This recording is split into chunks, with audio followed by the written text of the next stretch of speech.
Tuesday's the NFL trade deadline, 4 p.m. Eastern Time. And yesterday, we got to witness the Miami Dolphins lose to the Baltimore Ravens in a game that wasn't great.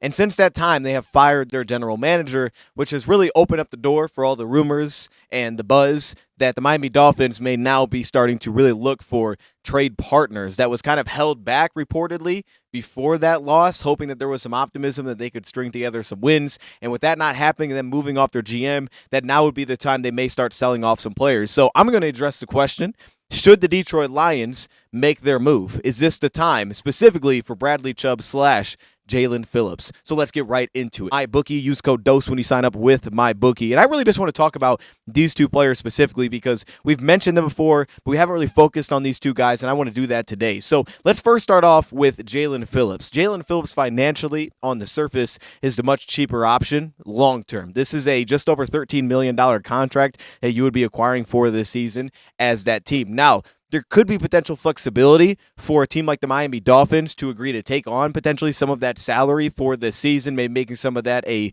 bonus and signing that outright and then trading the player to make that a little bit cheaper for the Lions to take on this season. But he's not under contract beyond this year. So this is it. He's on his fifth-year option. So there is some options to potentially lower that number, but that in turn will probably lead to having to give up more of draft capital. Now, for the Lions side of things, the problem with this is, to me, the draft capital side, because the Lions, this is premium for them, and if it's going to cost what people say, which is a third-round pick, you keep in mind the Lions' third-round picks are already going to be late. They don't have a third-round pick now after trading both of those away for this upcoming season. The idea for the Lions to go get Jaelan Phillips just seems very difficult, especially if they want to save some financially more than spending $13 this year, because while this year they have the money to do it, that just cuts away from some of that rollover cap, and we'll have to wait and see how the details all shake out with that Hutchinson new deal. So ultimately, I think it's going to be difficult because I just think if there's multiple teams that are truly interested in Jaelan Phillips and they want to get this done, it may be difficult for the Lions to offer enough and be willing to offer enough to make this happen.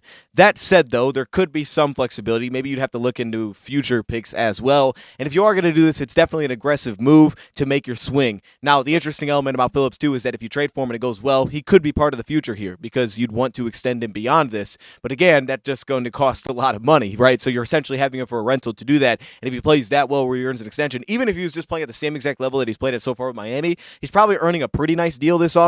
Maybe it's more of a prove-it deal. But for the Lions side, I don't think he'd be getting a prove-it deal. Maybe he would. Maybe you give him a number 1 year deal, but you probably have to give him multiple years if he played well after this season to keep him around. So it makes it a little bit difficult. Then you get into the conversation, well, could we just get a comp pick if we let him walk?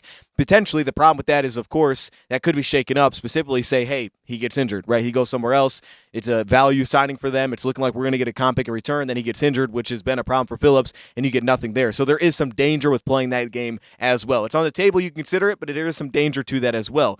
That being said, though, with Jaelan Phillips, what stands out to me between these two rushers is I do believe he is the better pure pass rusher between these two players. Yes, he's been banged up over the last few years, but even if we take that out of the consideration, we just look at how he's played, he is the guy that's leading the team in pressure so far this year. I think skill set-wise, he's shown a ton of flexibility for what he can add to Miami. So much of his success has been the interior rushing, his ability to play stand-up rusher over a center, over a guard on passing downs, utilizing his quickness. He's a great stunt rusher, specifically as a looper, and I could envision where the Lions would be like, oh, that'd be so fun to have him with Aiden Hutchinson, right? Where Aiden Hutchinson can crash or be the pick player and you can loop and open up Jaelan Phillips to just run. Like those two guys working together could be a very big problem for offensive lines. So I could see the excitement with that athleticism. And then, of course, now you're using Hutch already allowing the edge anyways on third downs. One thing that we kind of lost a little bit coming into the year without a guy like Pascal is some of that true interior presence, and it's turned into our just defense tackles doing that. Now, you expect Aleem to continue that route, but if you had a player like this, you could potentially, in an obvious passing down, put him next to Aleem, and then on the outside, you can leave Hutch, and you'd have a lot of good rushers on the field at one time. And they've used a lot of Derek Barnes, though. He's taken a lot of kind of those reins because of his flexibility up front. So maybe you could throw some of that on to Phillips because athletically, he's going to do well with mobility of quarterbacks, right? He tracks them down pretty well sideline to sideline, and he has enough coverage flexibility where he's asked to do that alongside Bradley Chubb plenty of times. Another guy that would fall into that category would be an Arnold Ebiketie, who I just don't think he's popped enough as a rusher. I do like some of his game as a run defender. He makes sense at this point. Price tag's cheap. They have two new young edge rushers. We'll get to that here in a second. But ultimately, it's kind of similar there, but Phillips can do enough in coverage where maybe you could kind of take Derek Barnes out of that role. Though I think the Lions like him there, but they would get a lot more pass rush upside. So the quickness is kind of the name of the game, the versatility as a rusher. And for me, very quick hands, a lot of twitch when he's working upfield. He's probably one of the fastest edge rushers in football, an ability to just turn the corner, play really wide alignments on obvious pass downs, and rush upfield and give people problems to just get hands on him. He's got that little ghost dip move where he just slips under blocks. He carries enough bend where he can flatten towards the edge. Now, the downside of that is there's way too often where he's just running past the pocket, and that's something the Lions are not a fan of, is guys that run beyond the quarterback. He will do that. And I think one issue is he plays pretty tall at times, and I think it hurts his ability to actually bend and sink. So instead, you have some of that ankle flexion. You'll see that in some of his kind of power that he creates, but he does tend to play a little bit upright, and you'll see that when he's turning and bending the edge, he doesn't get as much sink as you would expect. But he often does force guys to step up, which kind of leads to okay, he's not leading sacks, but he is in pressures. I think that plays into it a bit. He also is pretty slippery as a tackler. Like, he is not consistently enough bringing down the ball carrier, specifically the quarterback, from what I've seen to this point in the games that I've watched to this point. I think that is an issue, that he's not a fantastic finisher. At least he hasn't been so far this season. Before we get too far into today's video, real quick, got to give a shout out to my bookie for sponsoring today's video. Use code DOSE when you sign up. Right now is the perfect time. We're at the midway point of the season. We're going to hit the trade deadline. So we're going to see who's buyers and who are sellers. But before trades go down, this might be the best time to get in on the action of betting the stage of elimination. It's just a cool title name. You go through here and you pick who's going to make the playoffs and who's not going to make the playoffs. And I think that's a super fun exercise to do. Like, Atlanta is a very interesting one. You can see they're underdogs to make the playoffs, so we can click them with a yes. Carolina Panthers, very big underdogs to make the playoffs. But if you look at the NFC North, that's where things get spicy to me. You have Chicago, who I don't think is going to make the playoffs as of now. But plus 265 is interesting. They're still hanging on. Lions, no, plus 7. Okay, we're going to make the playoffs. Green Bay Packers, I'm going to say no. Let's see what they're talking about. 920. And then we have one more. We have the Minnesota Vikings right here. I'm going to say no, minus 1,400. This is really the best time to get in on this before teams start buying and selling and potentially shift these odds based on how invested they are. And I think we could see some great examples. Teams like Cincinnati, who are kind of, are they going to make it? Are they not? Baltimore could be a great one as well. If it's your first time signing with MyBookie, use code DOSE, and any bet up to $500 is fully covered when you opt in using your bet-back bonus token. Now let's get back to today's video. Very slippery rusher. He does have enough jolt in his body to set an edge as a run defender, especially against tight ends. There's a little jolt that he can create. He's got a lot of flexion in the lower body, so you'll see him really lean through those ankles, create a little bit of core power at the initial point of attack. There's a little bit of a jolt there to create some separation. Dominant force. I would probably run towards him if I was playing Miami. And also on top of that, I don't think gap-to-gap range is outstanding either. Like, he's not a tone setter that's going to work over gaps, make plays against the run, but there is some slipperiness. And on the backside especially, you leave him unblocked, he can track things down, and he does have an ability on slant rushing to get upfield, attack gaps, and just become a presence in the backfield and force cutbacks and force running backs to kind of change their path. So there is some of that. He can definitely get an edge, and he works to get an edge. I think he does a lot of it well with his hands, the rip-through move. Really good job with his two-handed swipes and his slaps that create some effective separation. I think you see some of that really through the core power and some of the real flexion he has. He does stall out too soon as a pass rusher. Some reps do feel like they just out way too early, and you don't get some of the continuation that you would hope for in terms of counter setting up. Like his crossover footwork, it makes him very agile. It's difficult to get hands on him cleanly, especially against the run, but he also will pull himself out of plays working to get an edge and kind of just squeezing a pocket and changing the pocket, but not necessarily flattening or really bringing the pocket to the quarterback. There's plenty of times where he'll kind of just roll himself out of the play, which is an issue as well for me. Come to Jaelan Phillips, I think he's probably the better pass rusher of the two. The price point makes more sense. It's more surface level here. Does he fit the style I think the Lions love here? I don't think so. I think they would like more true power as a rusher and more of that kind of play style, especially as a run defender. But the idea of him being able to run games with stunts is with Hutch is incredible, and he would bring you maybe the most juice on the market as just a true pass rusher. I think he could bring you that. You lean into the ability that he has finesse, and that's why you're probably going to line him up on the interior a lot so that you're not having to just run past the pocket. If you have that, which you could do with Muhammad and what you have on the edge right now, that's where he can be his most effective. Even guys like Aleem, you could be effective doing that. A lot of times he's going to be looper off it, so you're stunting. You're going to crash down a guy like Aleem to try to open him up. That's where he can be very effective. So there's a world in which this could really work. But I think the price point could be the biggest issue. We'll see. I think all the asking price is a lot higher than typically what these end up being, but either way, this could be a pretty high asking price for the Lions, considering that they're going to have a later round pick likely. That's going to be the envision, I would think, by the Dolphins. And financially speaking, you'd probably want that to be lower than $13+ million. So if they're taking on some of that, they're going to want more in return. The other one would be Bradley Chubb. Now, Bradley Chubb, the biggest issue is very clear. It's his future deals of his contract. This year is not expensive. It's everything beyond this season where it's like, okay, $20 million essentially over the next couple of seasons. 2027, $19.2 million. It's too much. Now, the main reason that's been the case is for them, that would be essentially mostly just the base salary and then maybe some incentives playing into this as well, which is something that you'd also have to consider with a Bradley Chubb trade, that could come into play here. But they would have the bonuses that obviously Miami would have to deal with anyway. So that's what your cap number will look at. That price, I don't think it's realistic that something like this could happen. However, and I could be completely off on this, but I think it's might as well bring it up. I feel like there could be a world here which the Lions could bring him in and then just cut him after the first season. Like, to me, the numbers seem to showcase that you could do that. Now, that doesn't mean there wouldn't be any dead cap to go along with it, but, a lot of it would come through incentives, and right now he has incentives for everything for this year: sacks, team success, playing time. There's a lot of incentives this year. And I'll show a couple screenshots here. You can see they point out the non-likely to be earned incentives for Bradley Chubb that he's racking up this year, and there's 3 different versions based on his cap, but they're going to count towards next season because they're non-likely to be earned. But if you look at his cap breakdown, the signing bonus and the restructures which they've continued to place would be part of the $23 million in dead cap, say they were to move off of him now. But if you flip it around, for the Lions side of things, you would have that base salary to deal with. You may also have those incentives that carry into next year. So that should lend you some flexibility to just get out of that contract early, even if there is some dead cap that comes along. You can see right here where they're kind of lining it up. So if you just add together that 2026 and beyond, the $23 million comes into play. Contract is constructed right now. Base salary being $19.45 million for 2026, and 2027, $18.4 million. And on top of that, if you look at it, he does have a roster bonus that hits in 2027, but if he's not on the roster, I don't think that would actually cost that team, acquiring him because of that. So you have Miami that's going to take on the restructure and the signing bonus that they gave out to him, which is why dead cap wise they're going to have some to deal with, but it's also why that number drops a bit from where it would be $30+ million that they would owe him, because that's something that they are required to pay him. When it comes to Bradley Chubb, while I don't think he's the same pass rusher that Jaelan Phillips has been, at least so far this season, I do think stylistically he actually probably would fit a little bit better, maybe for what the Lions would specifically be looking for.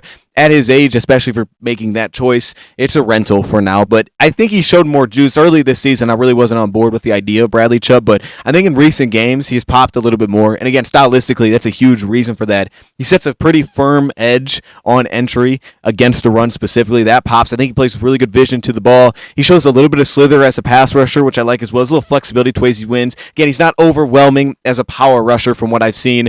They also haven't dabbled as much with the flexibility on the interior like they have with Jaelan Phillips. He's got an aggressive nature to his game. Again, similar to Arnold Ebiketie, I think there's some real aggression to the way that he takes on blocks, the way that he sets the edge against the run. I think you see more gap-to-gap flexibility. He can give you a little bit more inside support. I also like how he takes on pullers. He does a really nice job of kind of settling inside, allowing linebackers to scrape around the outside. He typically takes the first guy out of the play, and he does a good job on stunts. Like, there's a lot more foot quickness than I would have expected, so you can still play some games with Bradley Chubb. He's got pretty quick feet near the line of scrimmage. It allows him to really slip through and find some small creases. He's got a lot more contact balance that I tend to like. I feel like he can sustain a little bit longer. You get a little more counters that can get thrown in because of his ability to get late wins, deal with contact, deal with punches as a pass rusher. He's got a little long arm move that tends to be pretty effective as well. And again, when he can get downhill and really get speed to power, he's able to utilize that long arm move and create some pop. He's got pretty big hands that's noticeable, so you can get a little bit of bull rush there. It's just, to me, his entry isn't overly shifty, so it doesn't open up as easily. I don't think his bend's incredible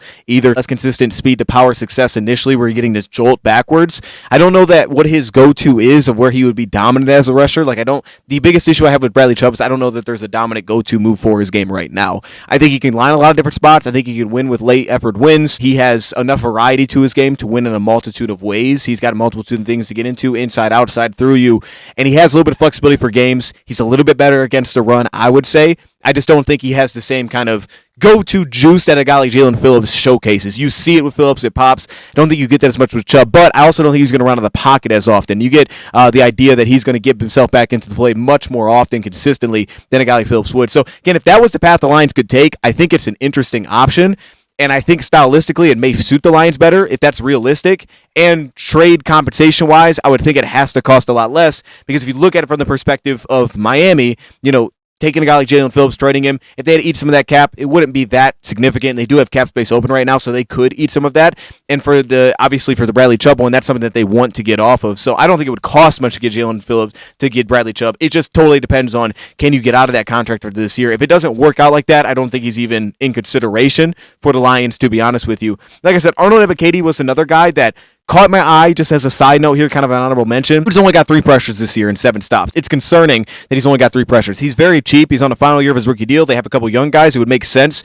They'd be willing to move off him. I like his length. Again, I like some of his energy against the run. But to me, it's just there's not enough consistency as a rusher. There's too many examples where you just don't feel any impact. Like Joe Tryon with the Browns, I felt like I felt his impact a little bit more at times than I felt with Ebiketie, and he's played 30 snaps the entire season. That's where I've been at with Arnold specifically. He's got a pretty good fire off the line of scrimmage. Like, he's an attacking player. He attacks run blocks head on. I love his take on for blocks, but his first step isn't great. Like, I don't feel like a lot of twitch off the line, outstanding quickness off the balls either. I don't feel that. He explodes when he takes on blockers. I love all of that. His entry, there's some pop, there's some knockback, there's some force in his hands, there's some heaviness to his hands. He does a nice job continuing to run his feet to try to really flatten the edge, but his bend isn't outstanding to me. I do think that his lateral movement, again, opens up some stunt flexibility because he's a pretty good athlete. He does a lot in coverage for the Falcons as well, and I think he's a smart player. That's one of the biggest, I think, pluses of him. He's a very smart player. He positions well. He allows other players to get into the play as a run defender. I think that it opens up a lot of flexibility for coverage. He can drop off, pick up routes. I think he's a very smart player and consistently where he's supposed to be. When he's on the inside, he feels a little bit more athletic. He has a little bit more of that closing element to his game. Some noticeable stiffness when you watch him trying to convert speed to power. You don't feel like he's overwhelming against tight ends. He way too often, it just felt like he was stalling out against tight ends 101. You get some wins there, but you also got times where he didn't feel like he was even making an impact on the run play. And one of the big knocks were discipline-wise, he would run upfield past the ball a lot. Now, I don't know how many times he would actually be able to make a play, but he left some plays out there as a run defender by just attacking upfield. He's very good when a quarterback gets out in space on the boot, just like Phillips is outstanding. He's really good when a quarterback gets out in space. Arnold Ebiketie is another one that makes sense they would trade him. I honestly think it would take a 6 or 7 swap. I just don't think I've seen enough consistency where I'm in love with that. Like, if I was in love with it, I'd tell you. Really, all these players, I don't think I'm in love with any of these trade options. I think Phillips is the most intriguing player as just a player in general. I think Chubb's an interesting option, but I don't think I love any of these. So the idea is it time for the Lions to jump? Is this their opportunity? It's on the board. I don't think they're going to do it with any of these players, to be completely honest with you. I think the Chubb one could make the most sense if you were able to make it work financially. If not, I think Jaelan Phillips. I think the most sense financially and stuff is Arnold Ebiketie, but I think Jaelan Phillips makes more sense then, and I think Miami would be willing to eat some of that contract to make it more affordable. And the problem is, if you're giving up literally a 3rd-round pick, you'd have to go future pick, or you'd have to swap like a second and something. I don't think you want to do that.